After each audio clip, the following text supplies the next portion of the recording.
Bienvenidos todos y todas. El día de hoy nos encontramos con el doctor Fabricio Sánchez, socio en el estudio Benítez Vargas Yugas.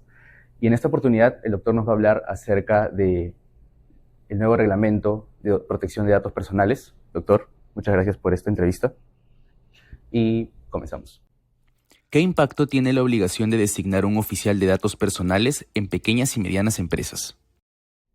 El impacto que va a tener la designación de un oficial de cumplimiento de datos personales va a ser bastante relevante. Yo no acotaría mi respuesta en determinar si es que es una gran empresa, mediana empresa o pequeña empresa. ¿Por qué? Si uno revisa este decreto supremo 016-2024, vamos a ver que, si bien es cierto, la norma ha entrado en vigencia este 30 de marzo, la obligación de contar con un oficial de cumplimiento recién se gatilla, digamos, o genera la obligación de tener uno luego del año de haberse publicado. La norma se publicó el 30 de noviembre.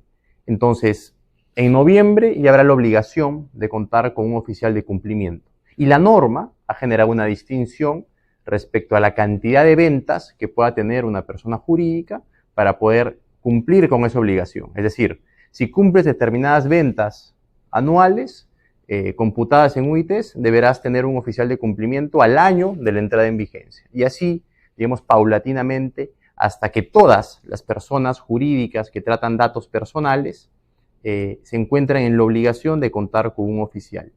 ¿Cuál es el impacto que genera esta obligación? Primero, va a implicar recursos. Recursos porque el oficial de datos personales tiene ciertas obligaciones: ser conocedor de la norma, establecer el nexo con la autoridad de datos para poder coordinar alguna tratativa referida a una fiscalización, ser el nexo entre la autoridad y la empresa, tener las políticas suficientes para que el oficial pueda supervisar su cumplimiento y velar justamente para que la información o los datos personales que están siendo tratados cumplan con las finalidades establecidas en la norma.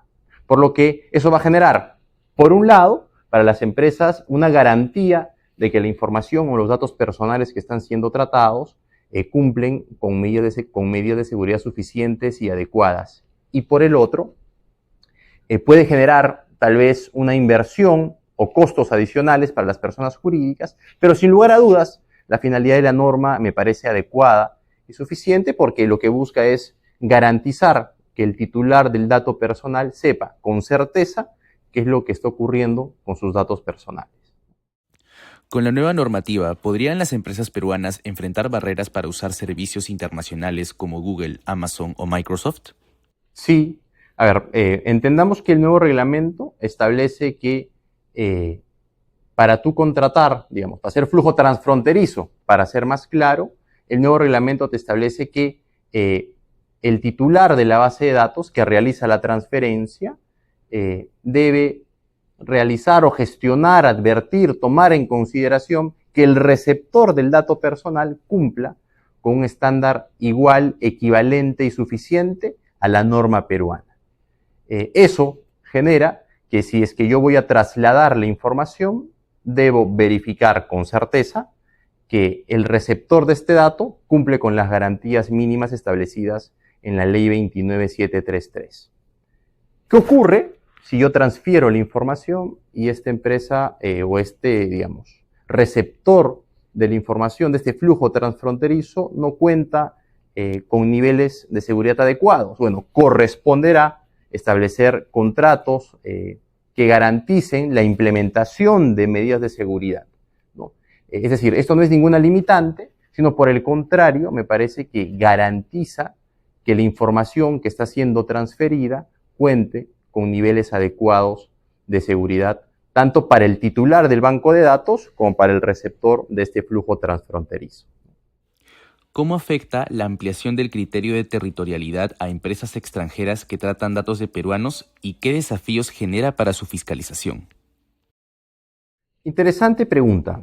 Si uno revisa la normativa anterior con la actual, esta genera una nueva obligación. ¿Por qué?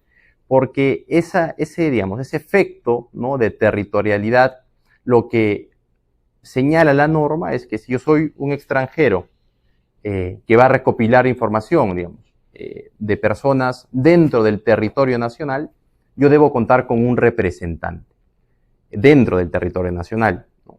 Lo que trae como consecuencia es que se exponga o se garantice que así sea una persona jurídica en el extranjero, pero que trate información o datos personales dentro del territorio nacional, este representante va a servir como un nexo respecto a las tratativas, obligaciones que la misma ley desprende, ¿no? Y eso podría generar que ante una fiscalización y posterior procedimiento sancionador se tenga certeza respecto a la persona jurídica a la cual se va a fiscalizar y a la cual se va a sancionar. ¿Cuál es el procedimiento a seguir ante un incidente de seguridad que vulnere datos personales? El nuevo reglamento establece que ante incidencias, es decir, cuando hay brechas de seguridad, el titular del banco de datos tiene la obligación de reportar inmediatamente en el plazo de 48 horas, de acuerdo al nuevo reglamento, el incidente ocurrido a la autoridad de datos, ¿no? Y establecer cuáles son los pasos que se han tomado en consideración para mitigar o eliminar este riesgo que se haya podido generar. También la norma señala, o el reglamento, que si es que la vulneración que se ha realizado atenta contra otros derechos del titular del dato personal, el titular del banco de datos que ha sido vulnerado debe comunicar al titular del dato personal directamente. Entonces acá tenemos, por un lado, la obligación de ante un incidente comunicar de manera inmediata en el plazo de 48 horas a la autoridad de datos personales y por el otro, dependiendo la vulneración a los datos personales que se hayan realizado, comunicar directamente al titular del dato personal. Todo ello para advertir y mitigar los hechos que hayan generado este riesgo, eliminarlos y controlar nuevamente las medidas de seguridad que respalden la adecuada protección de los datos personales. Muchas gracias, doctor Sánchez, por habernos dado este espacio para poder hablar acerca del nuevo reglamento de la Ley de Protección de Datos Personales. Creemos de que estas nuevas perspectivas nos va a ayudar bastante para entender esta nueva normativa y muchas gracias. ¿Algo que quiera agregar? Simplemente agradecer a Enfoque Derecho por la gentil y amable invitación de poder compartir estos temas actuales que sin lugar a dudas tienen mucha relevancia para los alumnos, para los agentes económicos que quieren conocer un poco más a detalle la norma y las exigencias que estas requieren, ¿no? Muchas gracias por su tiempo y por la invitación. A usted.